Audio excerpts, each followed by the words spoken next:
अस्सलामुअलैकुम, मैं हूं आयशा बख्श। रिपोर्ट कार्ड में खुश आमदीद। पनामा केस का जिन बोतल से बाहर आने के बाद सियासी दर्जा हरारत में नाकाबिले यकीन हद तक इजाफा। आज का मारिका इस्लामाबाद परेड ग्राउंड से है, जहां इमरान खान वजीर आजम से इस्तीफा लेने की मुहिम की इब्तिदा करने जा रहे हैं। गुज़श्ता जुमे को इमरान खान ने पार्लियामेंट हाउस के बाहर मीडिया से गुफ्तगू में कहा था कि वजीर आजम मनी लॉन्ड्रिंग में रंगे हाथों पकड़े गए। नवाज शरीफ के ओहदे पर रहते हुए इदारे इन्वेस्टिगेशन नहीं कर सकते। तमाम ऑपोजिशन नवाज शरीफ के इस्तीफे पर मुत्तफिक है। इमरान खान का कहना था कि 2 जजेस ने नवाज शरीफ को झूठ बोलने पर नाअहल करार दिया। कतरी खत अदालत के साथ मजाक था। पनामा पेपर्स पर जो फैसला आया उस पर नून लीग किस मुंह से अवाम के पास जाएगी? हम अवाम के पास जा रहे हैं और 28 अप्रैल को इस्लामाबाद में तारीखी जलसा करेंगे। इस बात में कोई शुबा नहीं है कि गुज़श्ता 4 साल के दौरान इमरान खान ने हर महाज पर मरकजी हुकूमत को टफ टाइम दिया, चाहे वो अदालती मैदान हो, सियासी या फिर सोशल मीडिया पर हुकूमत बैकफुट पर ही नजर आई। इसके साथ साथ 2014 में भी इमरान खान लंदन प्लान के तहत अपने लाओ लश्कर, अपने कज़न ताहिरुल कादरी, शेख रशीद अहमद और चौधरी बरादरान के हमरा वज़ीर आज़म नवाज शरीफ से इस्तीफा लेने के लिए इस्लामाबाद में 128 दिन तक खैमज़न रहे। पार्लियामेंट हाउस और PTV पर जलगार करने के बावजूद इमरान खान को वज़ीर आज़म से इस्तीफा लिए बगैर ही लौटना पड़ा। अब पनामा 2 का सर्कस शुरू हो चुका है। क्या इमरान खान के लिए मौजूदा हालात सियासी फवायद समेटने के लिए बिल्कुल आइडियल है?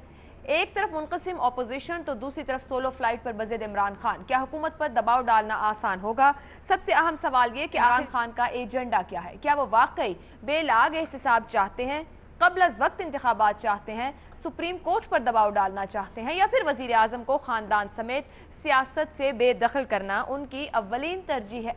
इसी मामले पर पैनल के सामने सवाल रखेंगे। पैनल में कराची से हमारे साथ हैं मज़हर अब्बास साहब, इसके साथ साथ मारवी सरमद, बाबर सत्तार, हफीजुल्लाह नियाजी, अमजद शुएब, इम्तियाज़ आलम पैनल का हिस्सा है। रिपोर्ट कार्ड का पहला सवाल आप सबके लिए इस तरह से, PTI जलसा, क्या इमरान खान वज़ीर आज़म के इस्तीफ़े के लिए कामयाब तहरीक चला सकेंगे? अगर आप समझते हैं कि इस वक्त सियासी हालात, वाक़यात, सूरत हाल इमरान खान का साथ देंगी और वो कामयाब तौर पर वज़ीर आज़म के जिस इस्तीफ़े का मुतालबा बार बार आगे रखे हुए हैं बेहतर तौर पर एक तहरीक चला सकेंगे, तो हाँ का ऑप्शन लेंगे। और अगर आप इस बात से इत्तफाक नहीं करते कि उनका मुस्तकबिल भी माजी जैसा रहेगा, हाल में वो जितनी मर्जी कोशिश कर लें, तो नहीं के ऑप्शन के साथ जाएंगे।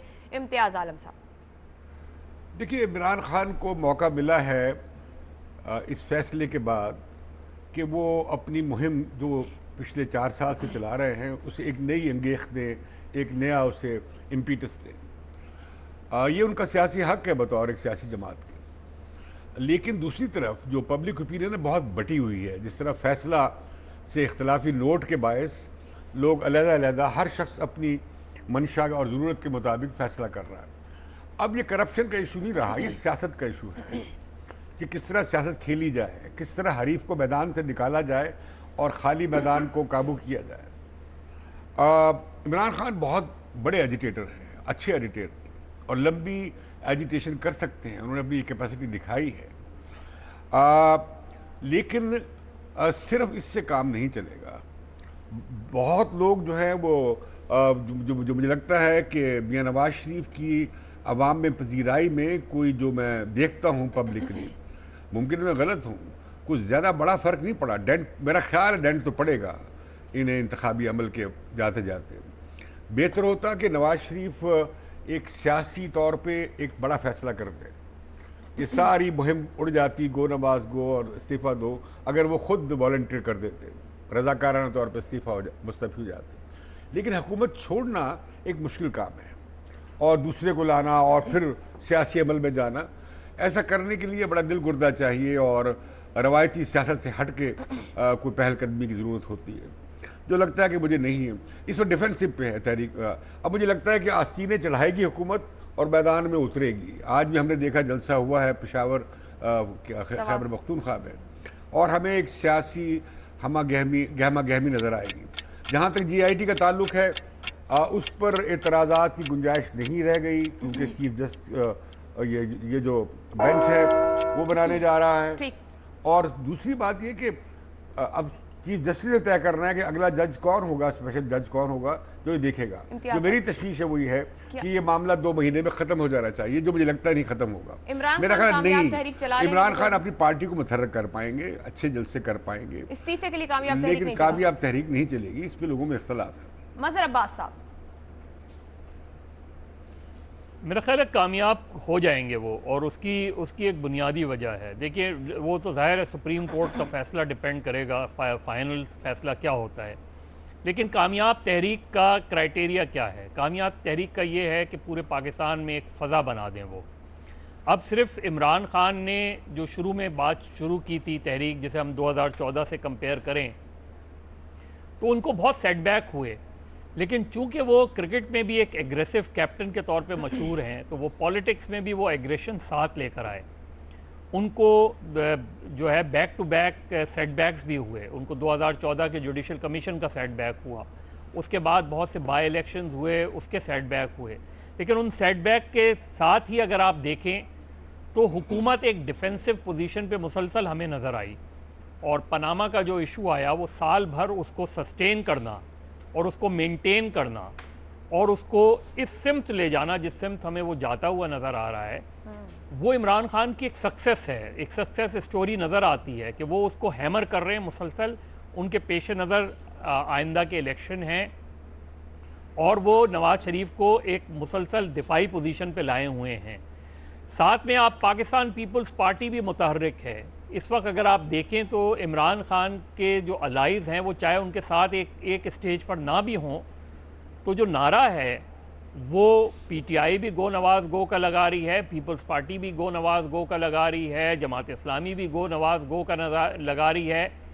लेकिन गो इमरान गो का नारा जो है वो तो एक इस वक्त जो सूरत हाल नज़र आ रही है, उसमें मुस्लिम लीग नून सबसे बड़ी गलती ये कर रही है कि मियाँ नवाज़ शरीफ अपने इत्तेहादियों को एतमाद में ही नहीं ले रहे।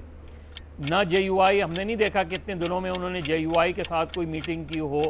ANP जो बराह रास्त उनके साथ नहीं है, लेकिन उसने एक पोजीशन, इंडिपेंडेंट पोजीशन ली है, उससे भी मियाँ नवाज़ शरीफ का कोई राब्ता नहीं नज़र आ रहा।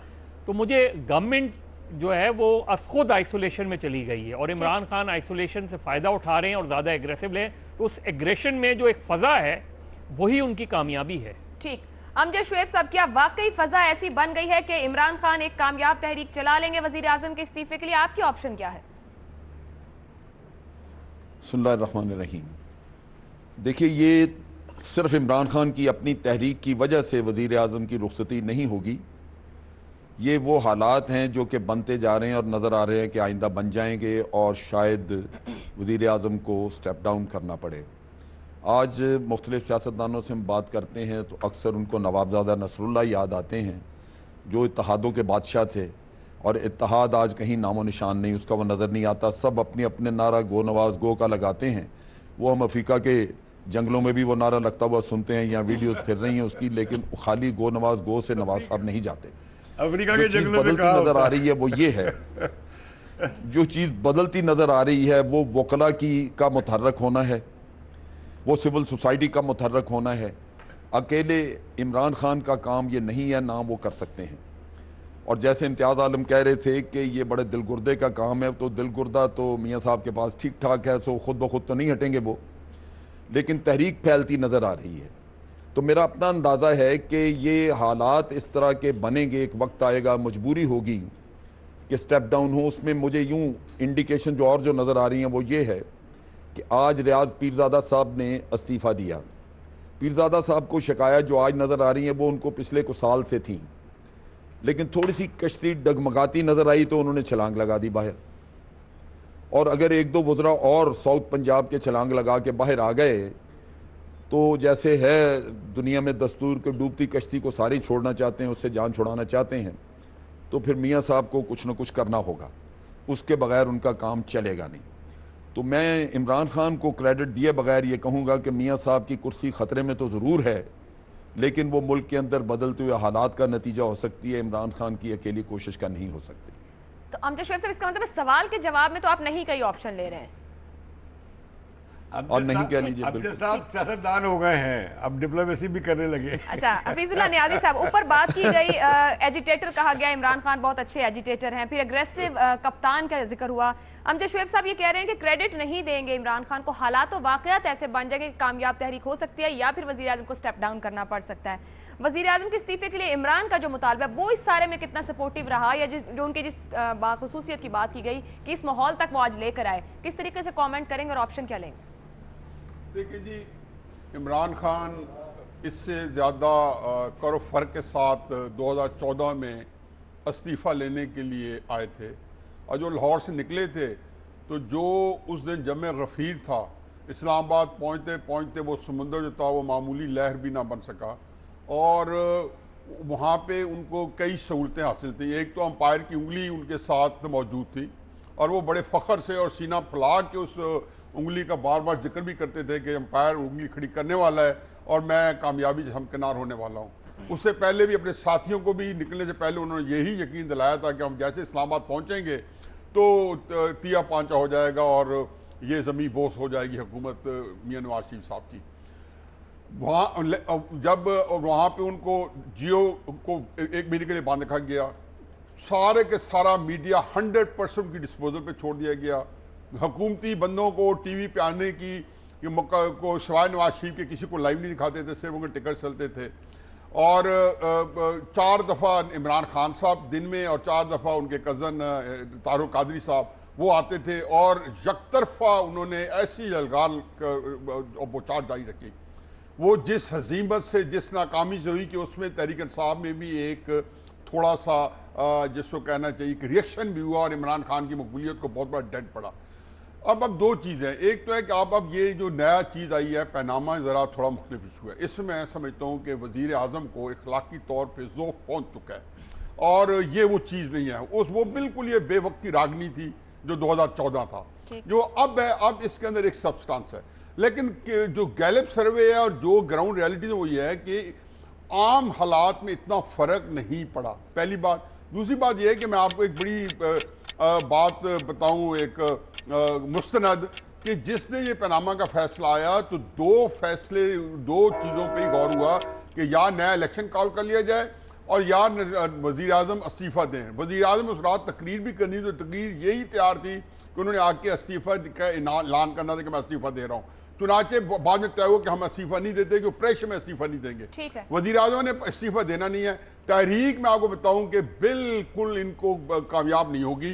आज ही शेख रशीद साहब ने अंदिया दे दिया कि तहरीक तो हम रोज़ों के बाद चलाएंगे, और ये भी Imran Khan the spur of the moment में फैसला था, असेंबली से निकले जिसलाबाद जलसा करना है। अब देख लें, अगर आज 6000 कुर्सियां लगाई हुई हैं, अगर ये कुर्सियां भर लें तो अगर आप इसको कामयाब समझे, जलसा समझे या कामयाब तहरीक, तो मैं इसको नहीं मानता हूँ। लेकिन हल तो आगे बढ़ेंगे। मालवी सरमत साहिबा, क्या आप ऑप्शन लेंगी? अब बात हो गई, अमजद शुएब साहब ने कहा कुर्सी खतरे में, न्याई साहब ने पहले के साथ कह दिया है कि वो उस दिन देने वाले थे। दिल गुर्दे का भी इम्तिहान है यहाँ पे सियासतदानों के। क्या दिखाई देता है, कौन आगे आएगा, कामयाब कर सकते हैं इमरान खान तहरीक को? शुक्रिया आयशा। मेरा ख्याल है कि जिस तरह से फ़ज़ा बन रही है और फ़ज़ा रही है पिछले 3-4 साल में, तो खान साहब की बड़ी खुशकिस्मती है कि एक तो उन्होंने कपड़े भी टेफलॉन के पहने हुए हैं कि उनके ऊपर कोई चीज़ टिकती नहीं है। कुछ भी हो जाए, चाहे उनकी फ़ॉरेन फंडिंग का केस हो, कुछ भी हो, मगर खान साहब के ऊपर कोई दाग लगता नहीं है। तो ये एक तो उनकी खुशकिस्मती है। दूसरा ये है कि उनको बहुत, जैसे किसी ज़माने में 90 की दहाई में तकरीबन सारा मीडिया नवाज शरीफ साहब के साथ होता था और बड़ा फ्रेंडली होता था और एंटी पीपल्स पार्टी होता था।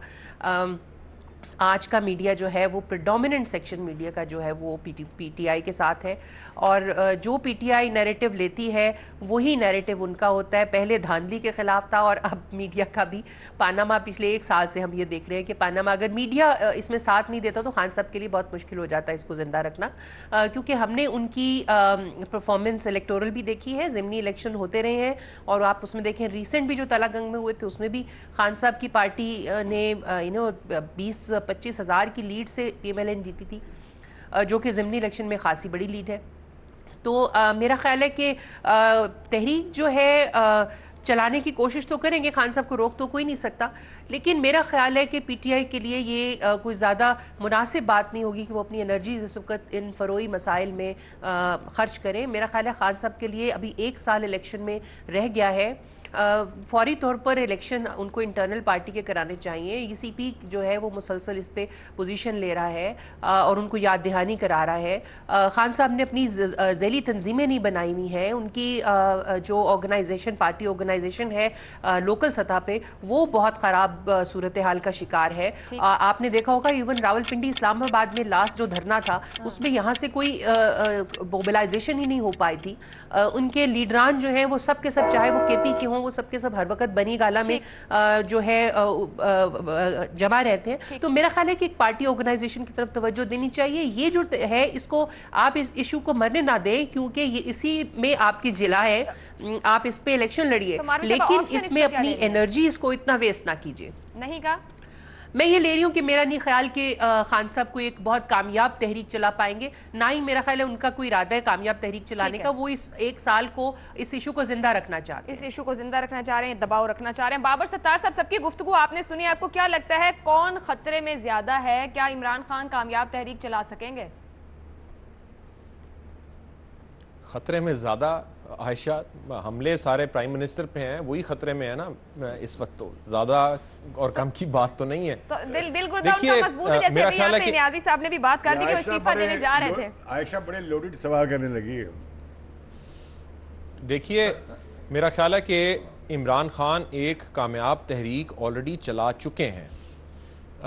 जिस हमारी मिडिल क्लास के अंदर जो एक तरह से मुल्क के मॉरल गार्डियंस भी हैं, उनके अंदर प्राइम मिनिस्टर की मॉरल लेजिटिमेसी को बहुत ठेस पहुंची है, और ये इमरान खान की तहरीक की वजह से है। उस तहरीक को वो पनामा के फैसले के बाद कंटिन्यू करेंगे, लेकिन ओवरऑल मुझे लगता है कि ये इलेक्शन के लिए वो तहरीक चला रहे हैं। उन्हें भी इस बात का अंदाज़ा होगा कि इलेक्शन जब राउंड द कॉर्नर हो तो उस वक्त इस्तीफ़े शस्तीफ़े लेने कोई आसान काम नहीं होता, ना कोई इस्तीफ़े देता है। और लोगों को भी नज़र आ रहा होता है कि ये 8 महीने 10 महीने बाद इलेक्शन अनाउंस हो जाना है, उसके बाद इलेक्शन होना है, तो वो सारी कैंपेन जो है वो इलेक्शन की तरफ चली जाती है। मुल्क में हमें सबको कैंपेन नज़र भी आ रही है।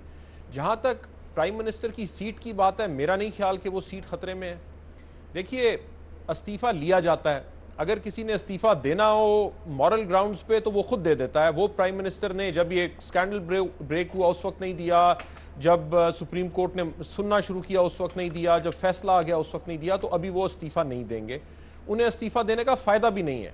हमारा एक कल्चर है स्पेशली पंजाब में कि हारी पार्टी को कोई वोट नहीं देता। अगर प्राइम मिनिस्टर इस्तीफ़ा देंगे तो वो अपना नाम 2 महीने में नहीं क्लियर कर सकते। ये JIT कभी भी अपना काम 2 महीने में नहीं ख़त्म कर पाएगी। तो वो अगर इस ट्रक की बत्ती के पीछे अपने आप को खुद लगा लें कि जब तक मेरा नाम क्लियर नहीं होता, अगर उनके पास कोई क्लियर होता ट्रेल, मनी ट्रेल देने के लिए जो वो अब JIT को देंगे, तो वो सुप्रीम कोर्ट में ना दे देते। सो 2 महीने में वो अपना नाम क्लियर नहीं करवा पाएंगे। अगर उतर जाएंगे एक दफ़ा तो दोबारा से इस पटरी पे चढ़ना उनके लिए मुश्किल होगा।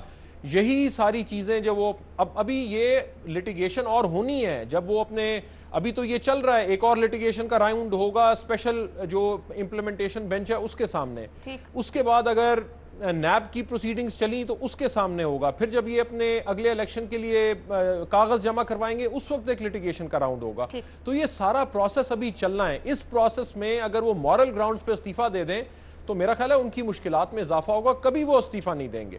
और या फौज इस्तीफा ले सकती है, फौज इस वक्त नहीं लगता कि बिल्कुल इंटरेस्टेड है इस्तीफा लेने में या प्रेशर बिल्ड करने में, जिस तरह का हमने पिछले साल देखा था। बाबर साहब, आप ये कह रहे हैं ना कोई इस्तीफा ले रहा है, ना कोई इस्तीफा दे रहा है, ना कोई इस्तीफा लेना चाह रहा है, कोई ऑप्शन नहीं है आपकी तरफ? जी, मेरा यही ख्याल है कि ये प्रेशर बिल्ड हो रहा है, तहरीक को इफेक्टिवली चला रहे हैं, लेकिन ये इस्तीफे के लिए तहरीक नहीं है, ये इलेक्शन के लिए तहरीक है। बाबर सत्तार साहब कोई ऑप्शन नहीं ले रहे क्योंकि वो समझ रहे हैं कि इस्तीफे के लिए तहरीक ही नहीं है। ना वजीर आजम इस्तीफा देना चाह रहे हैं, ना कोई तीसरा इस्तीफा लेना चाह रहा है, ना ही इमरान खान इस्तीफा चाह रहे हैं।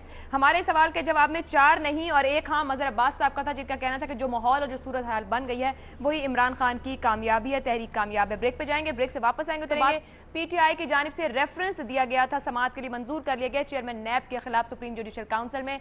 पैनलिस्ट इस पर क्या कहते हैं कि क्या करना चाहिए चेयरमैन नैब को, आप जान सकेंगे ब्रेक के बाद।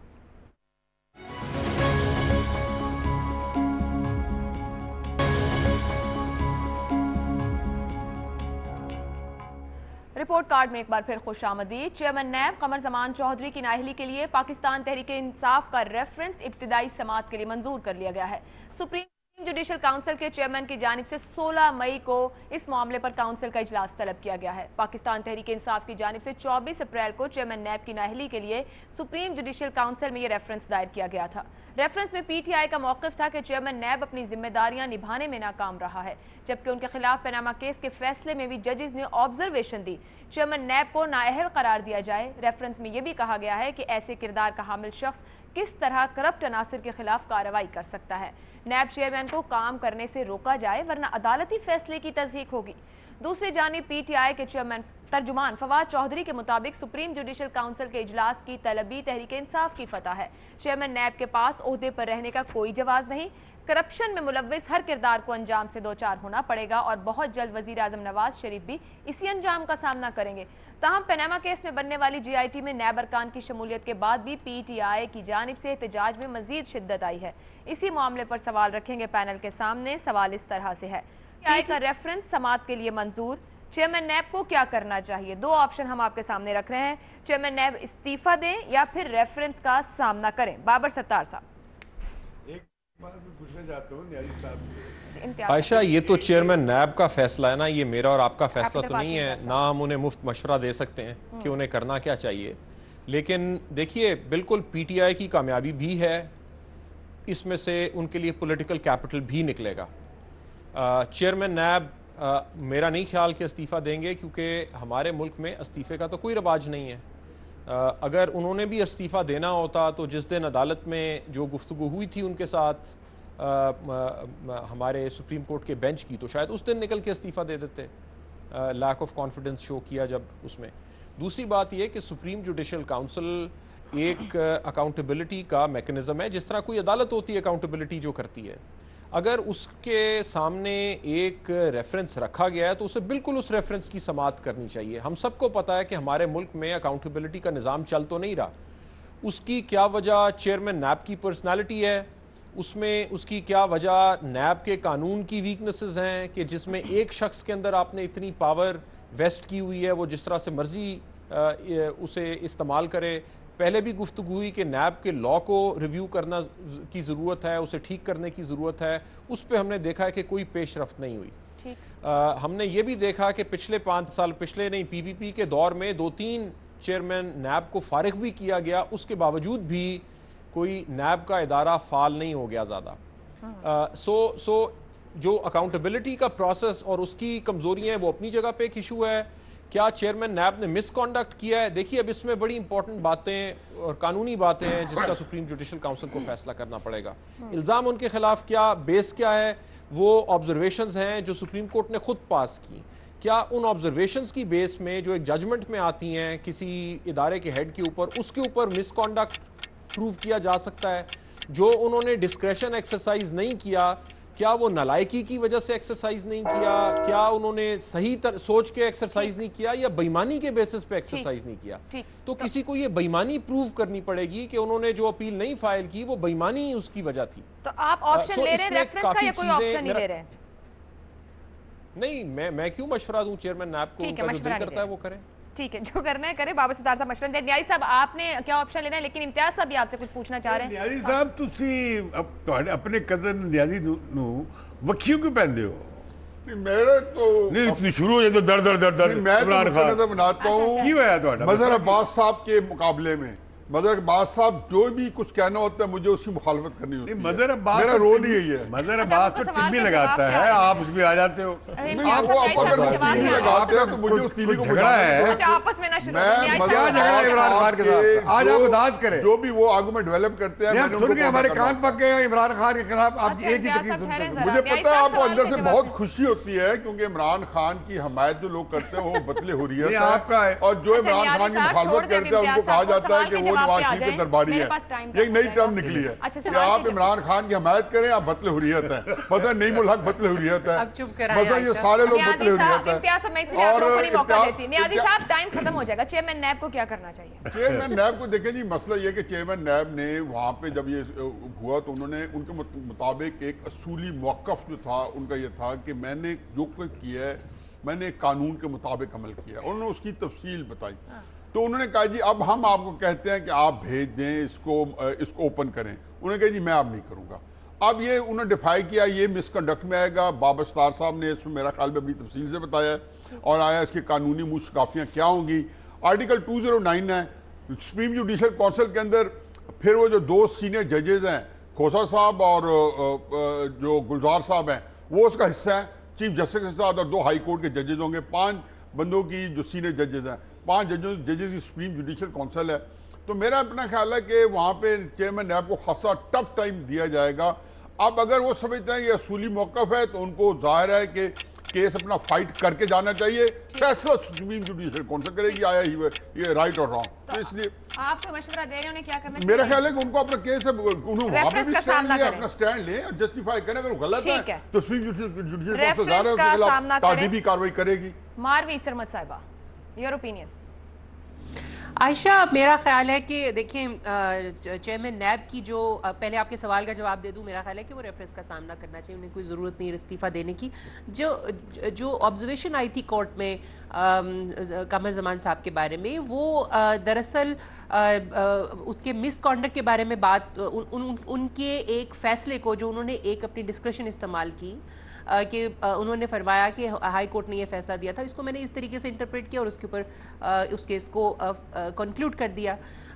तो उसके ऊपर उन्होंने उसको ऑब्जर्वेशन ऐसे दी कि वो मिसकॉन्डक्ट का थोड़ा शायबा हुआ और उसी की बेस पे पीटीआई ने रेफरेंस जो है वो दायर कर दिया है। लेकिन इस तरह के रेफरेंसेस जो हैं इनको जाहिर है कि सुप्रीम कोर्ट ने तो कोई ट्रायल कोर्ट तो है नहीं, उसने तो इसके ऊपर बात नहीं की उन्होंने, क्योंकि केस भी ये वो नहीं था। तो फैसले में भी आपको सिर्फ ये ऑब्जर्वेटरी नोट आपको छोटा सा नज़र आया होगा, फैसले के अंदर कोई चीज़ नहीं है उनके बारे में। तो ये इसके ऊपर तो एक जब अगर रेफरेंस दायर हुआ है तो उसके ऊपर बात होगी, गुफ्तगू होगी। लेकिन मैं कहना ये चाह रही हूँ कि इसमें इस वक्त क्या फ़ायदा है उसका, खान साहब को इसका क्या फ़ायदा है? यानी 3-4 महीने रह गए कमर साहब के, उसके बाद उन्होंने वैसे रिटायर हो जाना है। और अब तो बात इस वक्त तो खान साहब को चाहिए, उनकी पार्टी को चाहिए कि जो पार्लियामेंट्री कमेटी बनी हुई है जो अकाउंटेबिलिटी के ऊपर स्पीकर साहब ने जनवरी में अभी बनाई है 2 महीने पहले 3 महीने पहले, उसके अंदर पार्टिसिपेट करें। उसमें जो नेशनल अकाउंटेबिलिटी कमीशन बनने की बात हो रही है, जिसमें ये नैब को डिसॉल्व करने की बात हो रही है, शुक्र है कि वो अब जाके हो रही है। ये तो चार्टर ऑफ डेमोक्रेसी में 2005-6 में बात हुई थी। पूरा पीपल्स पार्टी ने 5 साल अपने गुजारे, कुछ नहीं किया और अब इन्होंने भी 4 साल गुजार दिए हैं और अब आके पार्लियामेंट को होश आया है। तो इसके अंदर वो हिस्सा ले, एक अकाउंटेबिलिटी के सिस्टम को बेहतर बनाने की कोशिश करें। ये तो कॉस्मेटिक चीजें हैं, 3-4 महीने के बाद उन्होंने रिटायर ही हो जाना है। तो मेरा ख्याल है कि रेफरेंस का सामना करना चाहिए। जाएंगे 2 ऑप्शंस रेफरेंस के सामने क्या, इम्तियाज आलम, अजहर अब्बास और अमजद शुएब साहब क्या राय रखते हैं ब्रेक के बाद।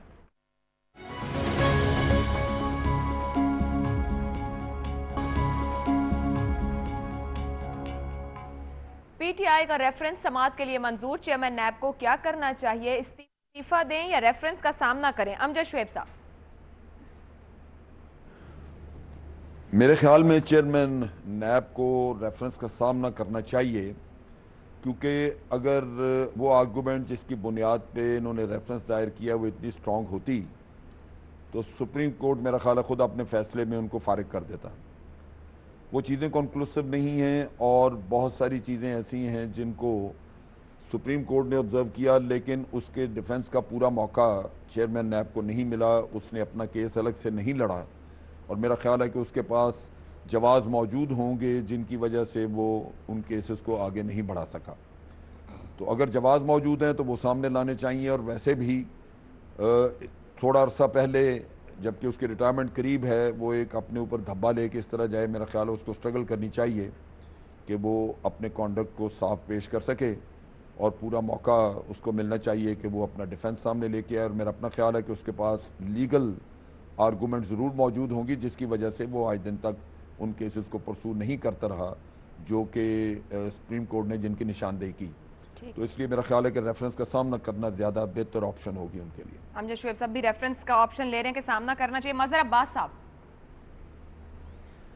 जी बिल्कुल, मेरा ख्याल है सामना करना चाहिए, लेकिन मुझे एक चीज़ पे बड़ी हैरानगी हो रही है, जितनी जल्दी सुप्रीम जुडिशल काउंसिल ने इस पिटीशन को एडमिट किया है और इसकी डेट भी मुकर्रर कर दी है। जहाँ तक मुझे याद पड़ता है, बाबर सत्तार साहब इसको बेहतर बता सकते हैं कि कई केसेस ऑलरेडी पेंडिंग में हैं सुप्रीम जुडिशल काउंसिल के, और इसकी ऑलरेडी केस की डेट मुकर्रर करना, और फिर मुझे नहीं पता क्योंकि आम तौर पे सुप्रीम जुडिशल काउंसिल के जो केसेस हैं उसकी हेयरिंग जो है वो पब्लिक नहीं की जाती। क्या इस केस में भी ऐसा ही होगा कि इसकी हेयरिंग को पब्लिक नहीं किया जाएगा? और अगर सुप्रीम जुडिशल काउंसिल ख़ुद नहीं करेगी और पीटीआई करेगी तो क्या सुप्रीम जुडिशल काउंसिल पीटीआई को ये करने से रोकेगी? मुझे थोड़ा सा इसमें जितनी जल्दी ये चीज़ें हुई हैं, मुझे लग रहा है कि थोड़ा सा दबाव है सुप्रीम जुडिशल काउंसिल के ऊपर, with all the due respect, क्योंकि जिस तरीके से मुश्किल से 2-3 दिन पहले पिटीशन फाइल हुई है और उसको एडमिट भी कर लिया गया है, डेट भी मुकर्रर कर दी गई है, उसमें मुझे दबाव का अंसर नज़र आ रहा है। लेकिन पीटीआई ने एक बड़ा रिस्क भी लिया है कि अगर ये रेफरेंस रिजेक्ट हो जाता है तो फिर पीटीआई के लिए बड़ी मुश्किल सिचुएशन हो जाएगी। और जो नैब के चेयरमैन ने सुप्रीम कोर्ट में जाके पोजीशन ली है वो सही है या गलत, लेकिन उन्होंने एक पोजीशन ली है और इसीलिए मुझे लग रहा है कि वो रिज़ाइन नहीं करेंगे बल्कि कॉन्टेस्ट करेंगे, और अगर वो समझते हैं कि उनके पास उन्होंने कोई मिसकंडक्ट नहीं किया तो उन्हें यकीनन कॉन्टेस्ट करना चाहिए। ठीक है, रेफरेंस का सामना करना। इम्तियाज आलम साहब, क्या ऑप्शन लेंगे आप? क्या वाकई मामला जल्दी जल्दी आगे बढ़े? देखिए, ये जो है ये उनकी चॉइस है और जाहिर है कि वो डिफेंस करना चाहेंगे एक इल्ज़ाम पे जो वो समझते थे कि जब सुप्रीम कोर्ट में बयान दिया कि वो किसी तरह के गिल्टी नहीं हैं इस मामले में। मुझे कुछ और बात करनी है। हम बहुत अकाउंटेबिलिटी की बात करते रहे, आज मुझे बहुत खुशी हो रही है कि मुल्क का वज़ीर आज़म की अकाउंटेबिलिटी हो रही है, जॉइंट इन्वेस्टिगेशन टीम के सामने वो पेश होने जा रहे हैं। मुझे इस पर भी खुशी है कि ख़ुद जो एहतसाब का इदारा है उसके चेयरमैन की भी एहतसाब होने जा रहा है। ये सब मैं समझता हूँ कि अच्छे इशारे हैं। मैं ये भी दुआ करता हूँ कि बाकी इदारों के जो हेड्स हैं उनकी भी अकाउंटेबिलिटी कभी होती नज़र आए, और मैं ये भी ख्वाहिश करूँगा कि मीडिया की भी, हमारी भी अकाउंटेबिलिटी कहीं होती नज़र आए। दूसरी बात यह है कि सुप्रीम जुडिशल काउंसिल को हम मुबारकबाद देना चाहते हैं कि जिस सूरत से उन्होंने इससे रिस्पॉन्ड किया है, लेकिन हम ये भी पूछना चाहेंगे कि जिन जजेस के केस पहले से मौजूद हैं उनके बारे में सुप्रीम जुडिशल काउंसिल की तरफ से वैसी फुर्ती नहीं दिखाई गई जैसी कि इसमें नज़र आती है। ठीक। एहसास से महरूमी पैदा हो सकता है इस इदारे में, एहतसाब ब्यूरो में। यकीन है कि नए कानून की ज़रूरत है। ठीक। और मैं समझता हूँ कि ये हमें देखना चाहिए, हमें जमहूरियत को और कानून की हुक्मरानी को कुछ आज खराज तहसीन पेश करना चाहिए कि ये जमहूरियत भी मुमकिन था, मार्शल लॉ में ये मुमकिन नहीं था, फौजी आमरी तक ज़माने में मुमकिन नहीं था। आप सवाल करके देखते हैं, अदालतें फारिग कर दी, मुशर्रफ ने पूरी अदलिया को उठा के कैच कर दिया। ठीक, इम्तियाज साहब, आप भी रेफरेंस का ऑप्शन ले रहे हैं, उनकी चॉइस है लेकिन वो सामना करना चाहेंगे। इम्तियाज साहब ने बात की, बाबर सत्तार साहब ने भी कहा कि वो इस्तीफा नहीं दिया उन्होंने, अगर देना होता तो उस वक्त दे देते, तो वो रेफरेंस की तरफ जाना चाहेंगे। और हमारे बाकी 4 पैनलिस्ट की जानिब से ऑप्शन यही लिया गया कि रेफरेंस का सामना करेंगे। आज का प्रोग्राम आपने देखा, पैनलिस्ट की राय आपने जानी, फीडबैक भेज सकते हैं रिपोर्ट कार्ड के सवालों पर भी और तज्जियाकारों की राय पर भी। मुझे इजाजत दीजिए, अल्लाह हाफ़िज़।